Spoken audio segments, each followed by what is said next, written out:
When all this had ended, the Israelites who were there went out to the towns of Judah, smashed the sacred stones, and cut down the Asherah poles. They destroyed the high places and the altars throughout Judah and Benjamin, and in Ephraim and Manasseh. After they had destroyed all of them, the Israelites returned to their own towns and to their own property. Hezekiah assigned the priests and Levites to divisions, each of them according to their duties as priests or Levites, to offer burnt offerings and fellowship offerings, to minister, to give thanks, and to sing praises at the gates of the Lord's dwelling.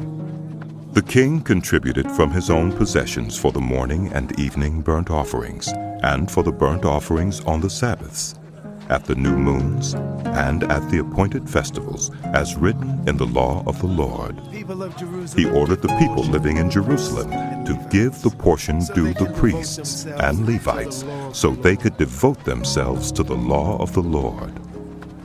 As soon as the order went out, the Israelites generously gave the first fruits of their grain, new wine, oil and honey, and all that the fields produced. They brought a great amount, a tithe of everything.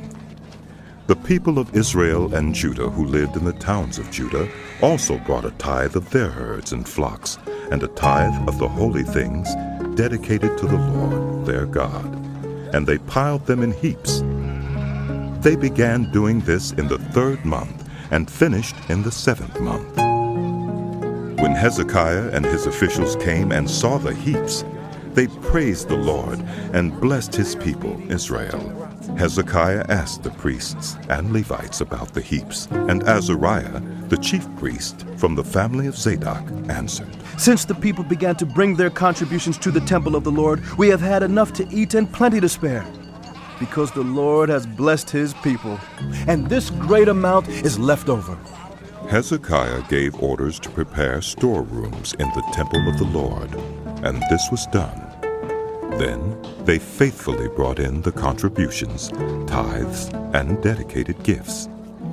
Conaniah, a Levite, was the overseer in charge of these things, and his brother Shimei was next in rank. Jehiel, Azaziah, Nahath, Asahel, Jeremoth, Jozabad, Eliel, Ishmachiah, Mahath, and Benaiah were assistants of Conaniah and Shimei, his brother. All these served by appointment of King Hezekiah, and Azariah, the official in charge of the temple of God. Kori, son of Imnah, the Levite, keeper of the east gate, was in charge of the free will offerings given to God, distributing the contributions made to the Lord, and also the consecrated gifts.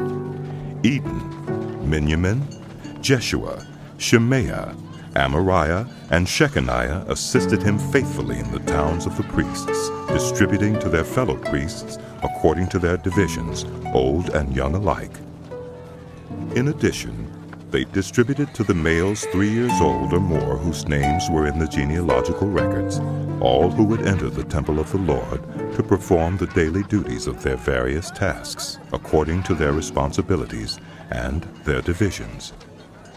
And they distributed to the priests enrolled by their families in the genealogical records, and likewise to the Levites 20 years old or more, according to their responsibilities and their divisions.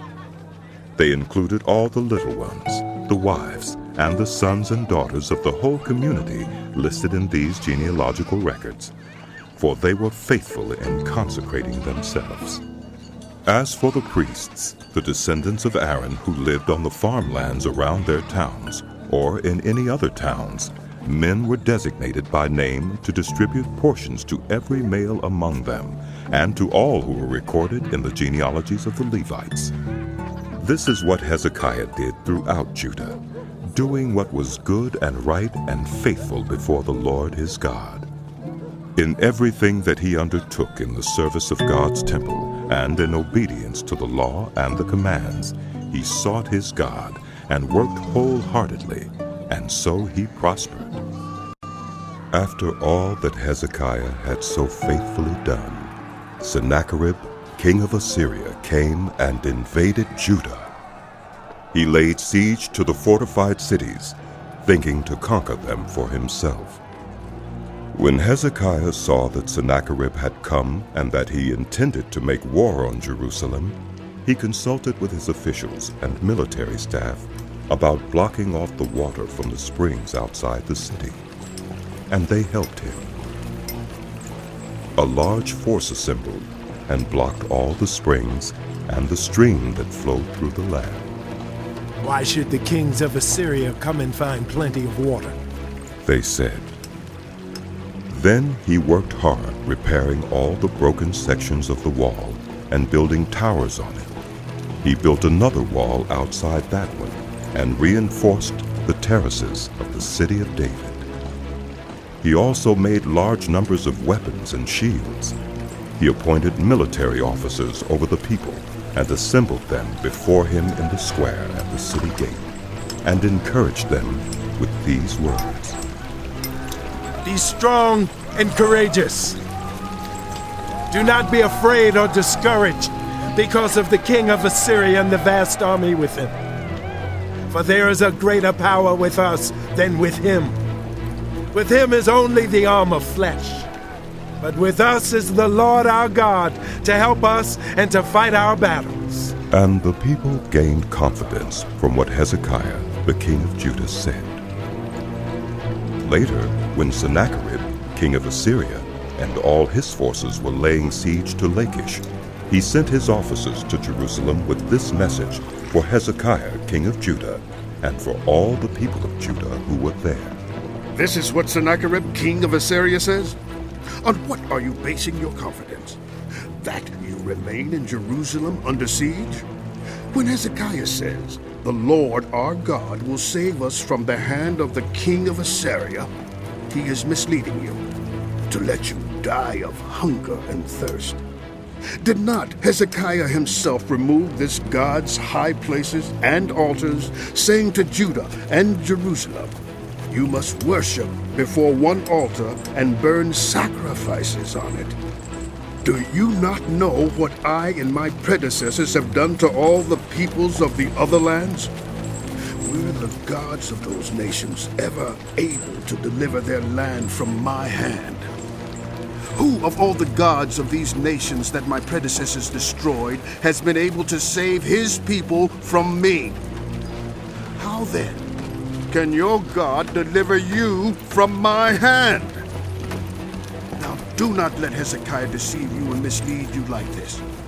Do not believe him, for no God of any nation or kingdom has been able to deliver his people from my hand or the hand of my predecessors. How much less will your God deliver you from my hand? Sennacherib's officers spoke further against the Lord God and against his servant Hezekiah.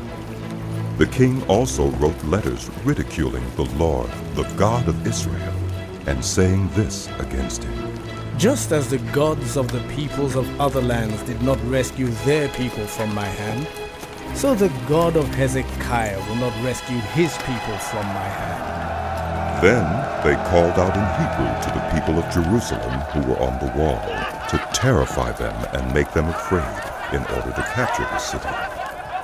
They spoke about the God of Jerusalem as they did about the gods of the other peoples of the world, the work of human hands.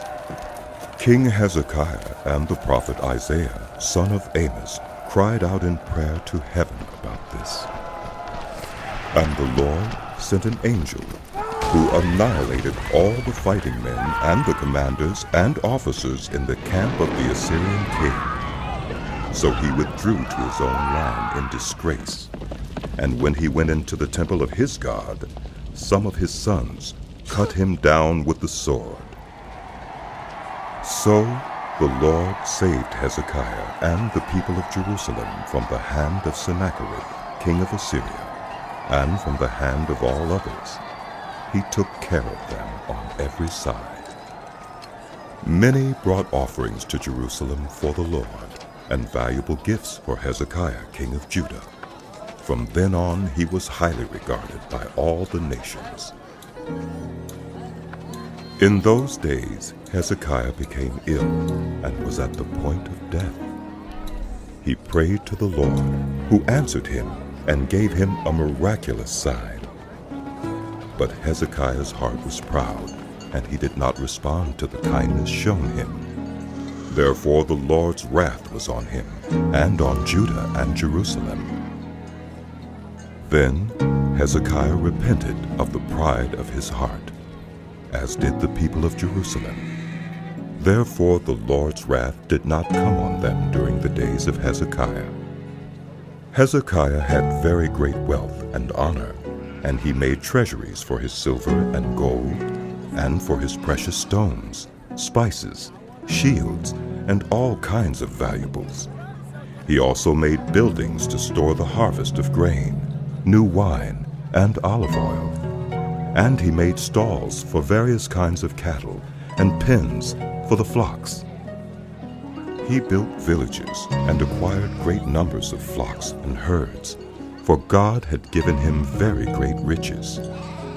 It was Hezekiah who blocked the upper outlet of the Gihon spring and channeled the water down to the west side of the city of David. He succeeded in everything he undertook. But when envoys were sent by the rulers of Babylon to ask him about the miraculous sign that had occurred in the land, God left him to test him and to know everything that was in his heart. The other events of Hezekiah's reign and his acts of devotion are written in the vision of the prophet Isaiah, son of Amos, in the book of the kings of Judah and Israel. Hezekiah rested with his ancestors and was buried on the hill where the tombs of David's descendants are. All Judah and the people of Jerusalem honored him when he died, and Manasseh, his son, succeeded him as king.